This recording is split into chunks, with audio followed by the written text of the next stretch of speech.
Greetings everyone and welcome in today's PCB webinar. My name is Gezim and I am a portfolio manager for IT security at PCB.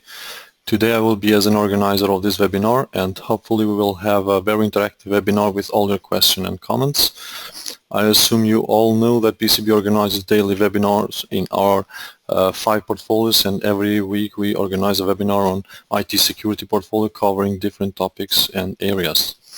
In this webinar, we will hear about the topic understanding penetration testing and its benefits for organization.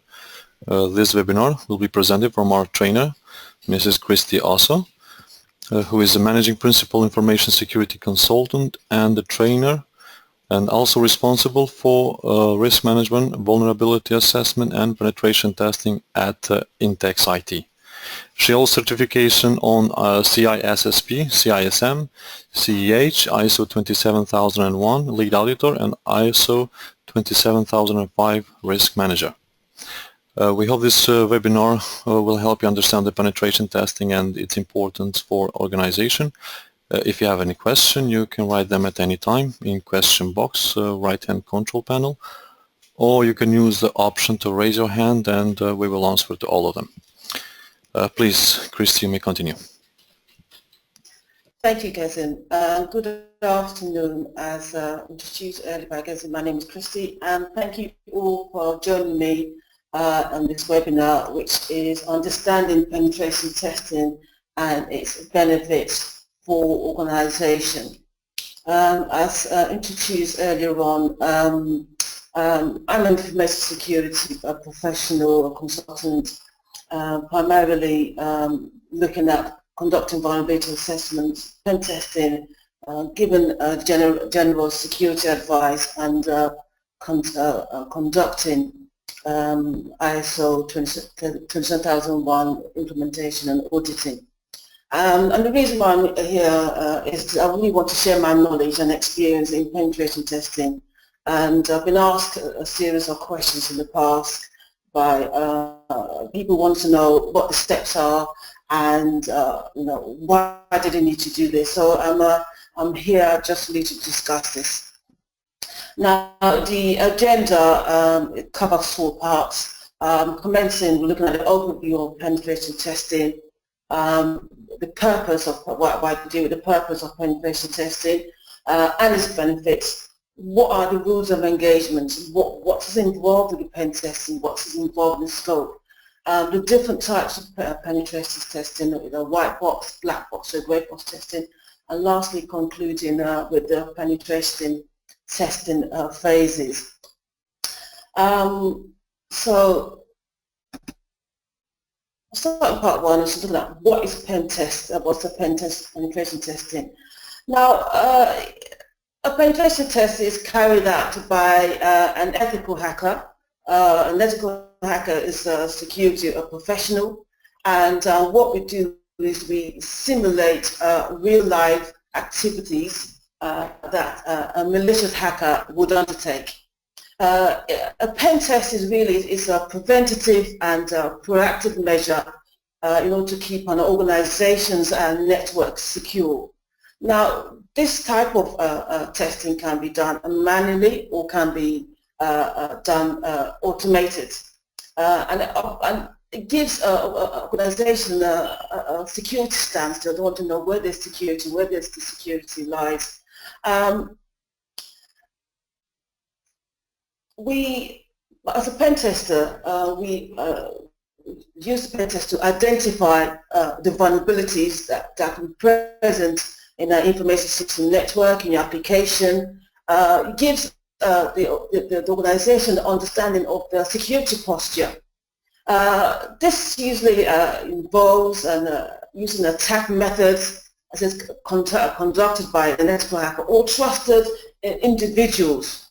And part of it might include conducting a scan of IP addresses to identify what machines, what services are open, understanding their vulnerabilities, if there are any, and with the intent of exploiting these vulnerabilities. Things that are used typically identified may include any on-patch operating system, including legacy systems. And what we do, the results of these tests are documented and are given to the client. Now, these tests, as I said, they must be authorized and carried out by, and what we're trying to do is to simulate what a hacker would do. Now, what the testing does is to demonstrate weaknesses. We document how these vulnerabilities can be exploited, and also gives us guidance how to really reduce your risk. We look at your existing controls if you have had any, and then possibly provide recommendations for any sort of compensating controls. Now, the penetration test done at that time is the report to give at the end, or the delivery we give at the end, is of that day. It doesn't last forever, and of course it depends on the organization conducting the risk or conduct the test, or the time frame that we use to conduct each test. And what we do is we basically have a view of the system and system security at that single moment in time. For example, if we look at the non-vulnerabilities, the weaknesses, any sort of misconfigured systems that have not changed from the from the time the pen test is done. Now, and also, as I said, this gives an insight to organizations or those who commission that test to identify ability to respond to any incident at the time. It gives an in-depth knowledge. Now, why would organization? What's the purpose of this? Well, there are many reasons why you might wish to conduct a pen test. One is to purposely satisfy senior management. Senior management want to be aware of their security issues. They possibly want to test and detect any sort of responses. They want to identify their risk or really confirm any risk scenarios. Also, they might want to gain assurance of the security prior to deploying or commission a new system or service. Also, they might try to provide assurance to their customers. It gives a competitive advantage of those who do not conduct tests. As well, it also demonstrates due diligence and due care, obviously regardless of security risk. Other purposes is to comply to regulatory, legal, or contractual requirements. For instance, the PCI DSS requirements, label-free environment, we have to conduct a pen test to protect the card data environment, which is the CDE. Also, other purposes of presenting or conducting a penetration test, it assists senior management getting the decision-making process, and the management might not want to address all the vulnerabilities at that time. However, they want to know what their weaknesses are so they can be addressed, and budgets assigned to address these risks. Now, continue on part two, looking at, exactly, I've talked about a vulnerability assessment. What exactly is a vulnerability assessment? Well, as a pen test, we need to know what our weaknesses are. We obviously know what our threats are, then we need to know what our vulnerabilities are and see what threat actors can exploit those vulnerabilities. So what we do, the vulnerability assessment, we scan the network for security weaknesses. Now, there are various tools out there that can be done. So this can be done manually or automated. The tools scan a network segment for IP-enabled devices. We enumerate systems, operating systems, and also the applications. Some vulnerability scanners can also test the systems and network devices for any sort of common exposure, typical exposure to, I wouldn't say everyday or common attacks. And the vulnerability scanners can also identify any configuration mistakes, and some of them also give recommendations, and also the criticalities divided into ranges of either low, medium, or high. And of course, this will give an organization to depend on the risk appetite to say, okay, if this is critical, we must deal with this immediately, because the threat is imminent. Now, we've got different types of penetration. So I've talked about the network penetration test, but there are also others. We have the social engineering penetration test. We will also conduct a wireless security testing and a web application testing. A social engineering test may involve a pen tester actually going on site and seeing if the physical security is quite strong. Because if we have secured or hardened the network, of course, but if the physical security is weak, what I mean is that if an authorized person can come in through the door and they will not ask for identification, no policies or systems in place, and they'll go into the server room and enter a code, if the code is that's been changed from the default, and takes a hammer and smashes the servers, really, then there's a weakness there as well. So those type of tests are conducted. Other wireless security testing may involve testing to see if default passwords on the routers have been changed, if the network is using encryption such as web, and test the weaknesses, looking at the SSID, if it's easily, if there's a rogue or a rogue server. Other testing that we do. Further other testing, the web application testing, is basically looking at the testing it from outside, so the external tests to look to see if the web servers are hardened, if the default password there, if, for example, if the firewall is present or non-existent. Now, looking at the skill, for you to be a pen tester, you'd have obviously the many years of experience. You'd have, of course, you'd have a basic knowledge of ethical and permissible issues. You should know what's right. You should have, I said, a primary or basic knowledge of session hijacking.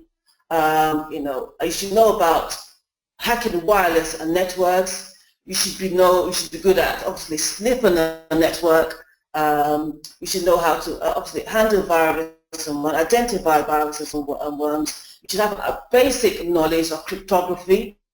Understand the difference between, for example, DES and AES, for example. Understand the PKI environment, and the weaknesses and deficiencies, then strengths and weaknesses. Understand hashing as well, and understand how a VPN and how packets are passed from source to destination, and the vulnerabilities if they're not properly encrypted. You must have understanding of symmetric and asymmetric keys, and understand things of such as man-in-the-middle attacks.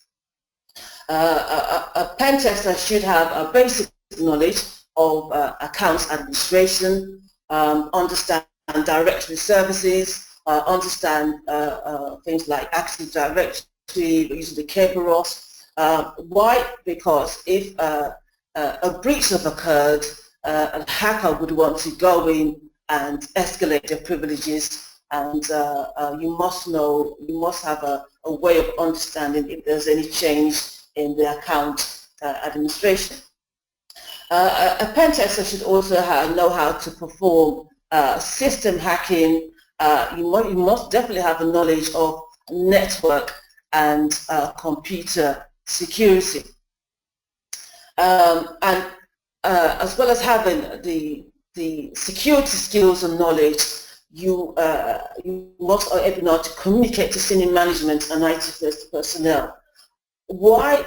Because you may be explaining your report to novices who are not IT literate, for instance, and you must be able to communicate in a language that all can understand. So it's not just more of the technical side. Once the report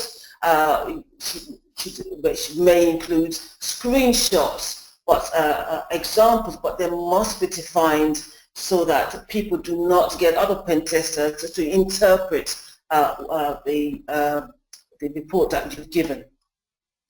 Now, advantage of this is look at part 3, penetration testing benefits. What are the rules of engagement? What is the difference between black, grey box testing?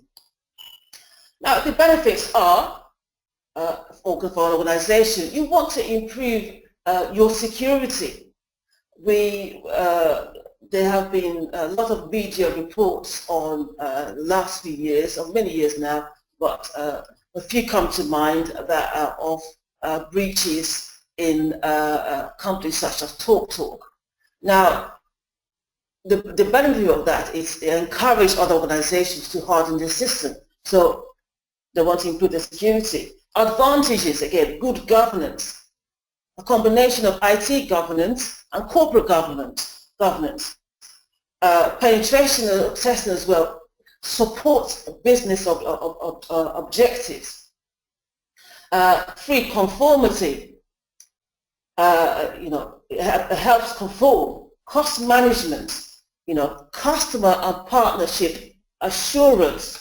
So you have an increase, so the general improvement of the effectiveness of information security controls, your controls you have understanding.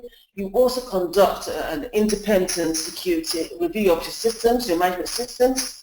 We also can provide advice to provide in security problems. And good governance, really, what it does, it gives awareness, it empowers your personnel regarding information security.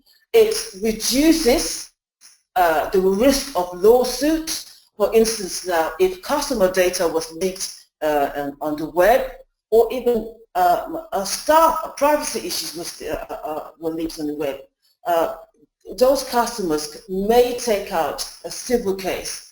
So if you have good governance, those risks are reduced. Why? Because you are practicing the virtue of due care and due diligence. Now, the rules of engagement are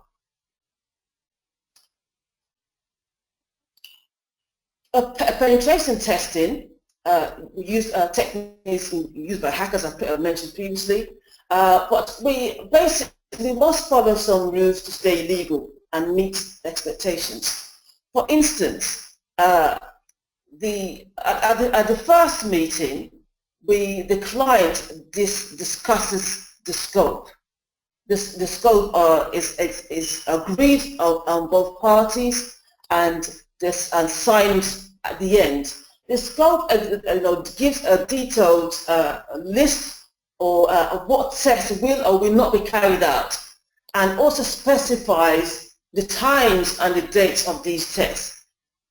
Depending on, I said, on the scope, in order not to interfere with live system, clients typically conduct a pen test, the pen test in the evening or at night time.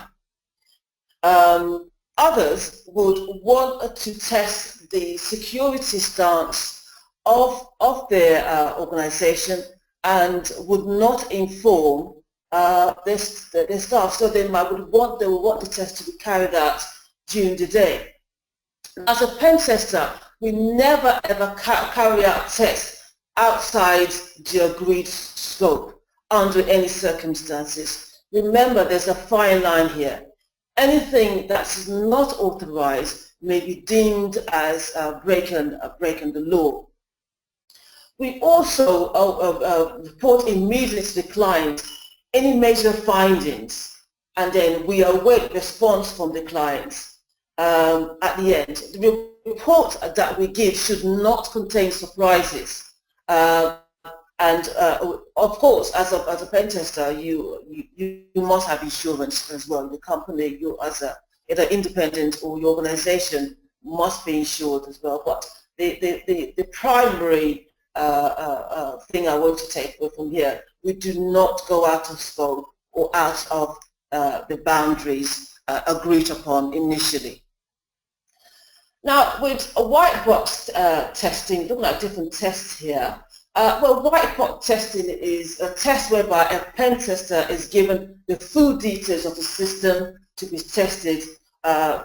Information details given may include the designs. You may be given credentials, for example, credentials, login credentials as well when you do arrive on site. And the main reason, one of the main reasons is to allow the tester to conduct a thorough, detailed and in-depth security test of all the systems, all the elements on the system.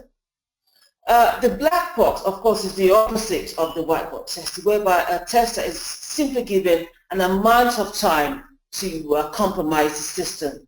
You have no prior knowledge of the system, you're given the permission, you're given the scope, and you just asked to attack. Now, why would an organization do this? Is they would want to identify what individuals, without any prior association to the organization, what could they achieve? What a hacker would, what would they harvest if they penetrate the system? Now, of course, with this black hat, we need to obviously gather reconnaissance or intelligence before we launch the attack. And grey box testing is a combination of the two, a combination of black and white box testing. Now, phases of penetration testing. I said we're going to start off with some sort of reconnaissance. So we go in to gather information this is what we call a passive attack, whereby it's information gathering stage. So we would possibly start off by checking who is registered. We possibly find out information from possibly using Google hacking. For example, we will find out information by looking at job boards, for example. And where we're using job boards, possibly an organization may have advertised for security personnel or a network administrator and stating the type of equipment or service they have. So if they've advertised, for instance, they want an administrator to manage their Windows 2012 server, and then of course then we know that possibly they do have a server, and when we eventually do a scanning, we will look to harvest that information and look for vulnerabilities.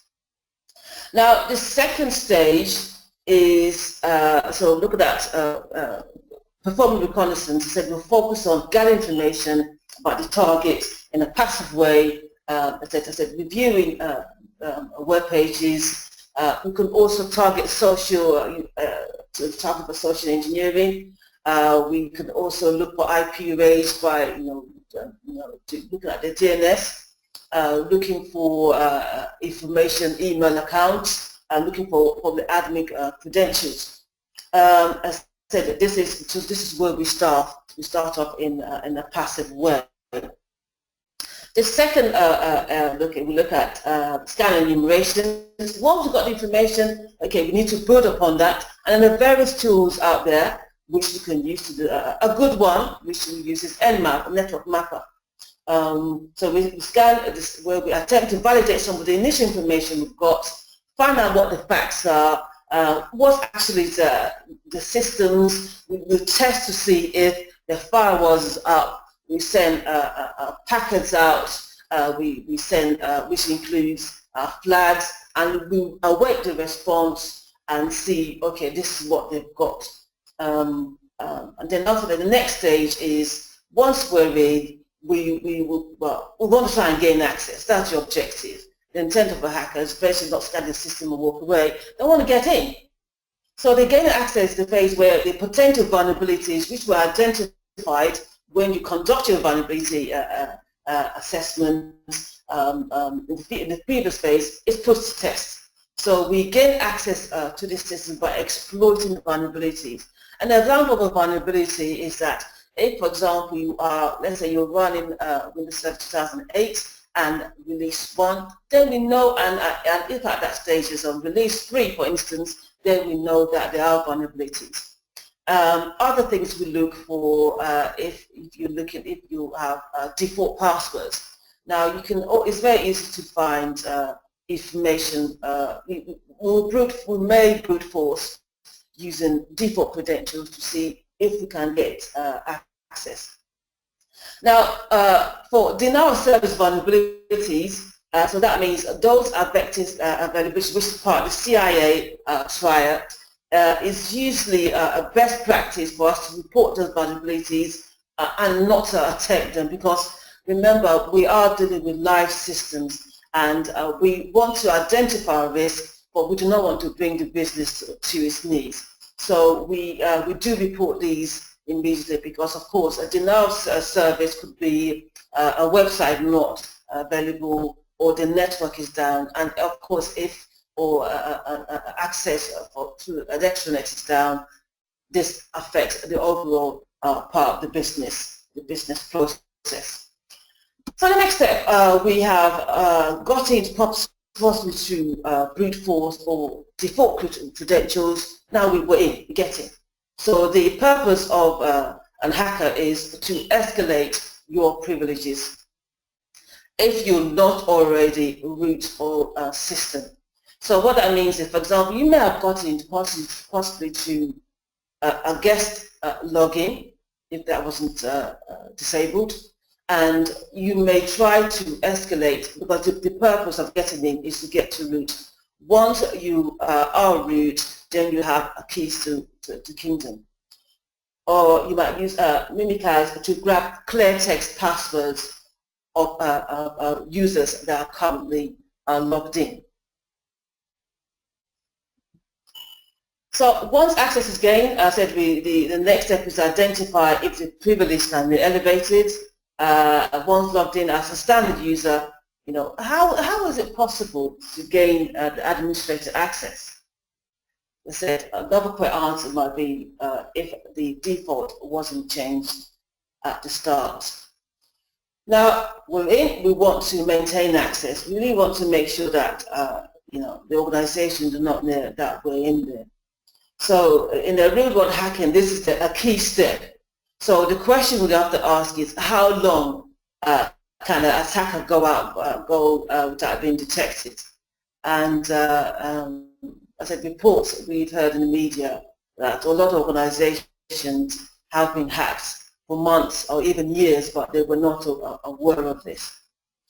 Now, depending on the scope of the pen test, we want to either avoid detection, you know, and we don't really want to trigger the IDS if there's one, if they do have, or if it's a social engineering or a physical penetration testing, we do not want to be detected, because I mean, when we do come in, we may come in under guise either as a cleaner or a person coming in to a meeting. But of course, during that time, we do have our get out of jail agreement with us. So if we're apprehended, but with all intents and purposes, we do not really want to be discovered at that time. Now, once you're in, you have to place a backdoor. So the backdoors, we allow an attacker to continue gaining access to the system in future. So they can, once they've arrived, they can come in possibly without logging into or possibly coming through using a higher port to get in, or possibly by, if the system has using FTP anonymous, it's easy to get in and probably copy files. Now, as I said, I'll reiterate that in the pen test, it's important to agree. We agree the scope to identify whether the placement of the backdoor is part of the test. You do not, I said I have to reiterate that, you do not do anything out of the scope. If the scope states that a backdoor should be placed, then that is done. And if it isn't, then we don't, because again, it depends on the organization's risk appetite. And if they've got a low risk appetite, they're unwilling to attempt to do this. Now, after all that's been done, we want to hide the evidence that were there in the first place. So what that involves is to remove all traces of any accounts created, any tools we use, any services that were enabled or disabled initially. This could also include wiping the logs. They'll depend on the operating system. So we need to probably scrub the logs to prevent our footprint by detected by staff. Now, covering, once that we cover our tracks, so once if the scope is part of scope, once the backdoors are placed and the attack is complete, the attacker wishes to reduce the likelihood of the attack ever being uncovered.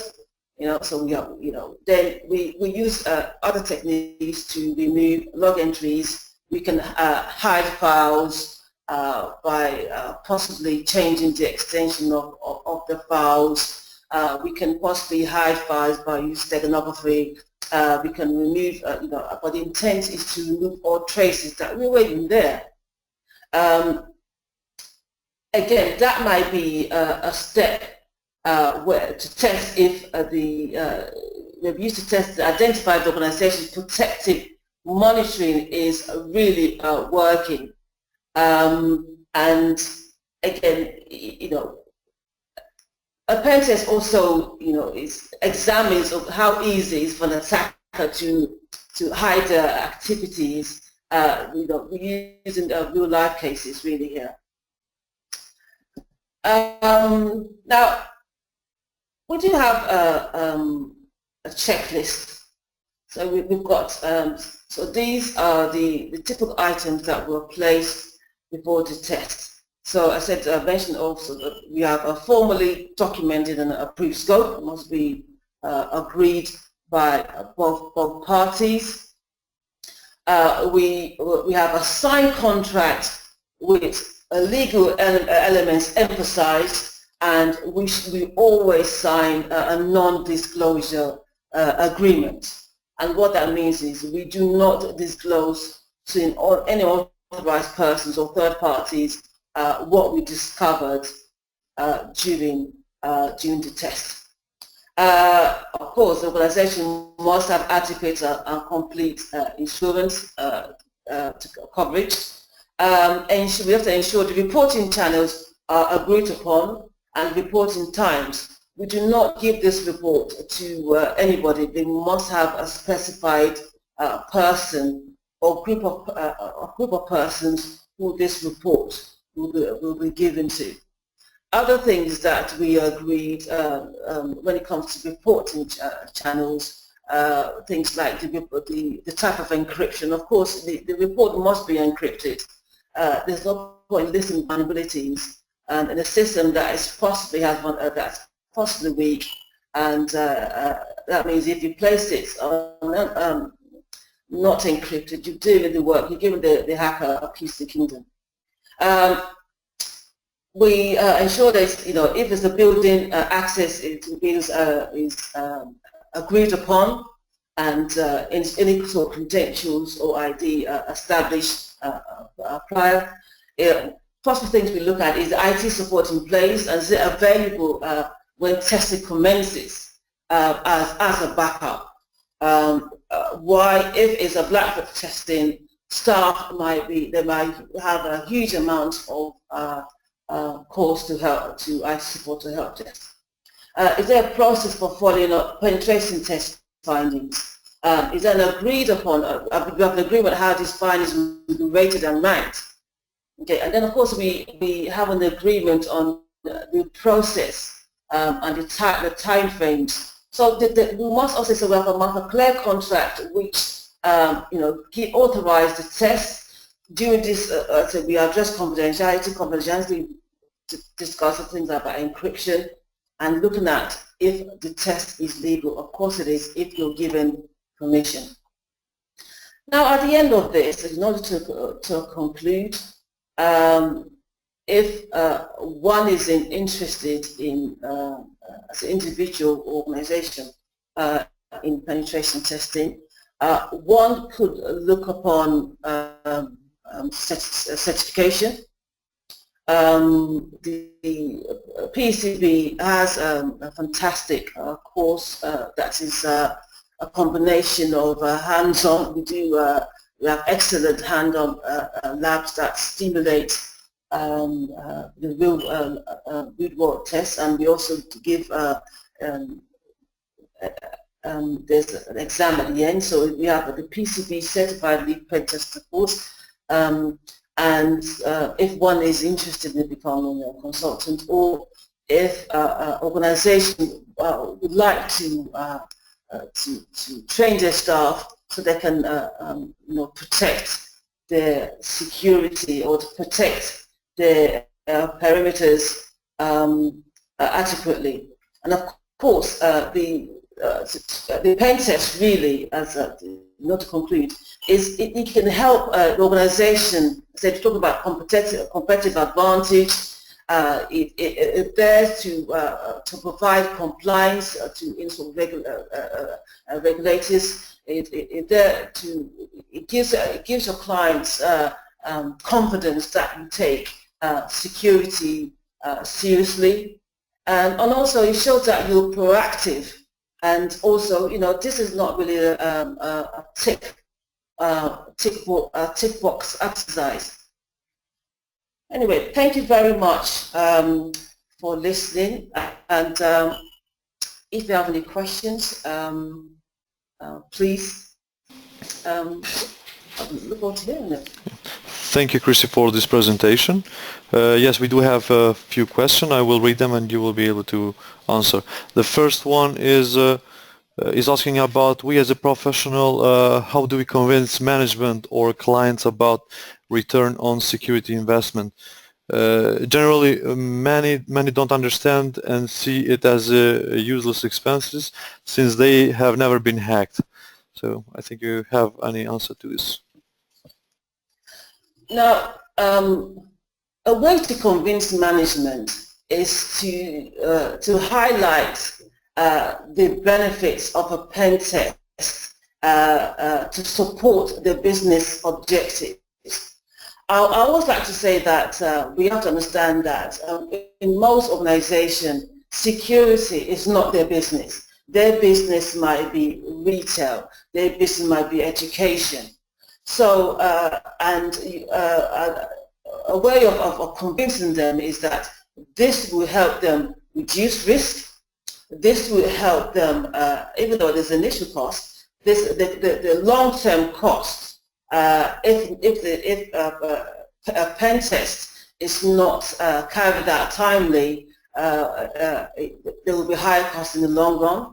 There might be, if they are breached, there might be huge fines, there might be civil cases.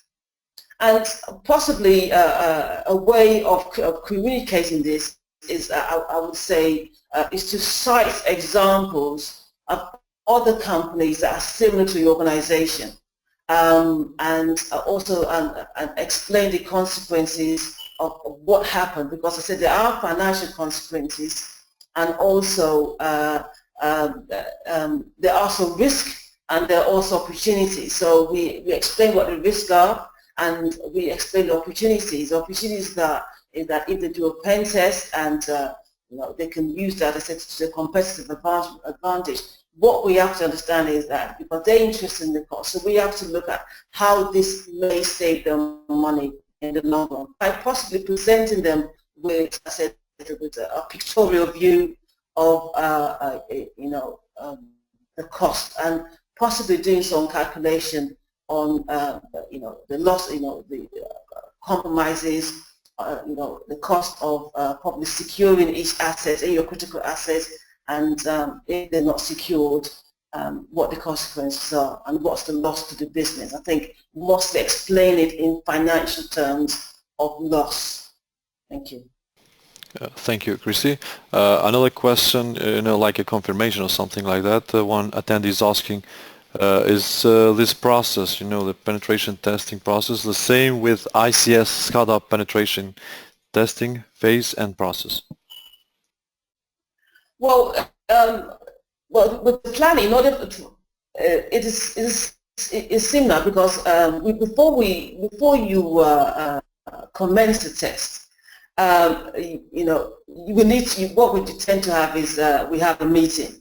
So we have a meeting between the organization and the pen testers, and in this initial meeting we will discuss what the scope is, the objectives are, as well as other interested parties that are involved, and so that both parties will have a clear objective. Part of the scope may involve, let's say, identify systems. It could be a network penetration test. But ideally, what we're looking for is, both parties to have a result of the agreed outcomes. So yes, it's similar. So we all start with the meeting. The scope is defined so that the pen testers do not go past those boundaries. Yes. So it's a step-by-step process. Okay, thank you, Christie. And the last question is, unlike risk assessment that report on risks, pen test reports on vulnerabilities. It is advisable to calculate those vulnerabilities to a risk? Well, really, I would say a pen test is a way of identifying risk. Because don't forget, we start off with doing a vulnerability scan. And what the vulnerability scan highlights is strengths and weaknesses. So for instance, if I conducted a vulnerability scan on the server and discovered that it was unpatched or did not have any logical controls, then we'll look at the risk. So the risk is either high, medium, or low. So if it's a high risk, that means, for instance, a threat actor can exploit that vulnerability. So we have to look at it, what are the risks with or without that control. So I would say a pen test is a way of identifying risk. It's not standalone. That's what we're trying to do. We're trying to identify the risks that an unauthorized person will take advantage of these vulnerabilities if there were no controls or the controls were weak. Yes.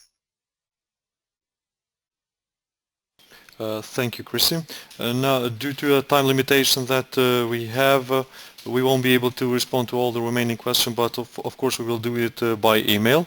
So thank you once again, Christie, for sharing this highly informative presentation. And also want to thank all attendees for joining us live today.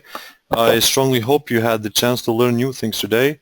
I also suggest you to take time and see our future webinars that we will be hosting. Next Wednesday we will host a webinar topic which is called Are you ready for ISMS implementation? You can also take time and visit our website www.pcb.com on the webinar section to register for our future webinars. Thank you once again and hope to meet you soon in our future webinars.